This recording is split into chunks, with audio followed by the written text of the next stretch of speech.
Kita jadikan pemilu kali ini untuk menghasilkan perubahan. Memilih pemimpin yang dianggap bisa melakukan perubahan, apalagi perubahan besar dalam penegakan hukum.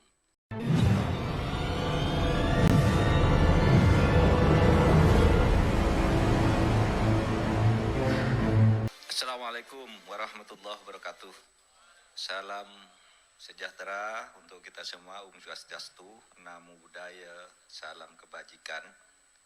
Mas Ganjar Pranowo dan Ibu Atika serta Ananda Alam, Pak Hasto Kristianto, Sekjen, di sebelah sana, Pak Hasto Krianto, kemudian Pak Arsyad Rashid tadi yang pidato, ganteng orangnya, ketua panitia, ketua pemenangannya. Yang gagah di sebelahnya ini Panglima TNI,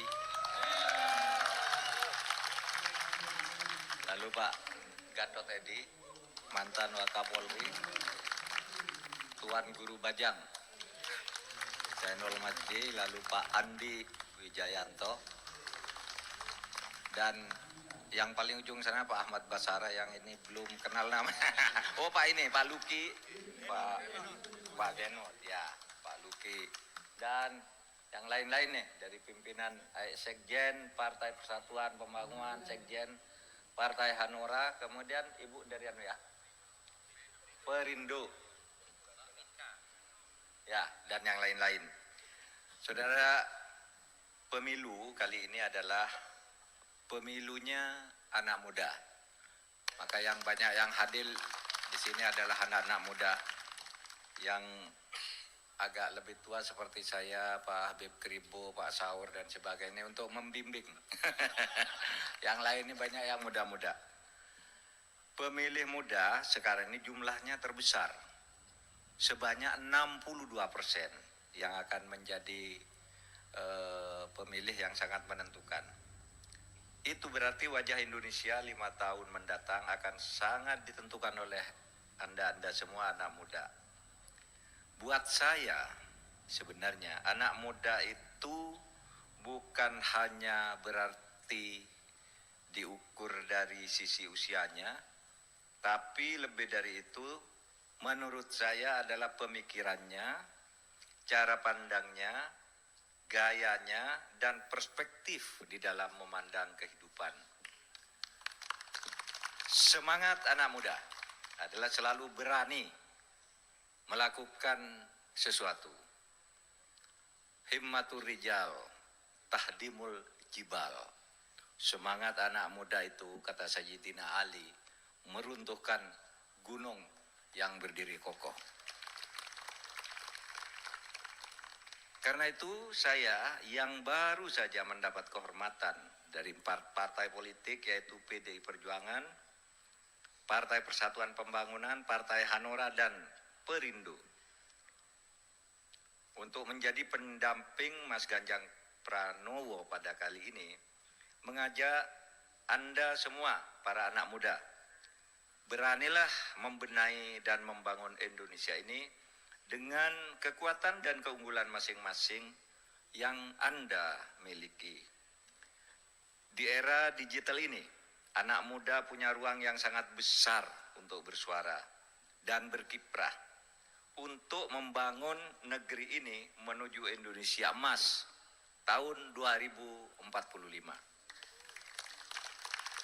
Saudara, Indonesia Emas itu Indonesia yang digambarkan oleh alinea 2 pembukaan Undang-Undang Dasar 45 yang berbunyi, dan pergerakan perjuangan kemerdekaan Indonesia telah sampailah kepada saat yang berbahagia, mengantarkan rakyat Indonesia ke depan pintu gerbang kemerdekaan Indonesia yang merdeka, bersatu, berdaulat, adil, dan makmur. Itulah Indonesia Emas yang akan kita bangun. Adik sekalian, persoalan utama kita saat ini adalah lemahnya penegakan hukum. Lemahnya penegakan hukum. Kalau di Indonesia ini penegakan hukum bisa dilakukan dengan baik dan benar, maka menurut saya meskipun angka 50% ini adalah dugaan yang sifatnya kuantitatif, taruhlah separuh gitu. Menurut saya separuh dari seluruh persoalan bangsa ini bisa selesai. Kalau hukumnya bagus, maka ekonomi akan bagus, infrastruktur akan bagus, kehidupan-kehidupan lain pun akan bagus, perdagangan dan lain-lain. Saudara, penegakan hukum dengan demikian harus memberikan kepastian hukum ke atas. Tadi saya bercerita kalau ke atas itu kepastian hukum itu antar pengusaha-penguasa elit, penguasa elit itu terkadang tidak memberi kepastian hukum, ada tumpang tindih, ada korupsi, kolusi dan sebagainya. Di bawah itu tidak dapat perlindungan hukum. Sehingga bagi saya penegakan hukum ke depan, ke atas harus ada kepastian dan ketegasan, ke bawah harus ada perlindungan hukum. Dan itu bisa dilakukan oleh anak-anak muda sekarang. Yang mau berjuang bersama Mas Ganjar dan saya ke depan, mari kita lakukan ini. Kalau saudara punya tekad untuk ini, maka bisa kita lakukan bersama-sama. Saudara, semangat untuk membersihkan Indonesia dari korupsi, untuk menuju peta jalan Indonesia Emas tahun 2025 dengan bonus demografi dan kondisi geografis Indonesia yang kaya akan sumber daya alam. Saudara, Indonesia ini mempunyai 17.508 pulau. 17.508 pulau. Penduduknya 276 juta. Sangat luas dan sangat besar jumlahnya. Ini kalau kita kelola dengan baik, apalagi dengan sumber daya alam yang luar biasa, kekayaan alam, laut, hutan, tambang, emas, nikel dan sebagainya, itu kita miliki semua.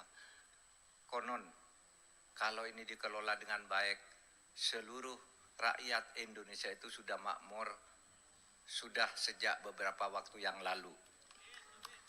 Oleh sebab itu ke depan mari kelola ini dengan baik agar kita betul-betul bisa mengantarkan ke Indonesia Emas tahun 2045. Saya sama sekali tidak percaya kalau ada yang mengatakan bahwa anak-anak muda sekarang ini apatis, cuek, dan tidak peduli. Saya ingin memberikan beberapa contoh kasus yang saya hadapi dan harus turun tangan yang direspon di media dan media sosial justru oleh anak-anak muda.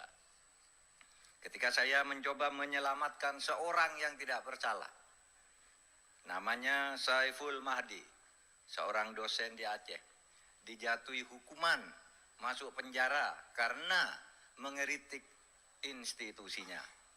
Saya turun tangan bersama beberapa pejabat di DPR dan lain-lain untuk membebaskan yang bersangkutan. Yang bersangkutan bebas. Dan sesudah bebas, sambutan anak-anak muda luar biasa. Anak-anak muda memberikan semangat dan dorongan untuk penegakan hukum dan keadilan yang seperti itu. Saudara sekalian, pernah juga saya membebaskan seseorang yang dikeroyok oleh begal di Bekasi.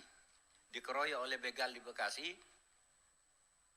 dia kemudian melawan dan membunuh salah satu begal. Tiba-tiba saat itu juga yang bersangkutan ditangkap oleh polisi dan dijadikan tersangka. Saya sampaikan ke Presiden bahwa ini tidak benar menurut hukum.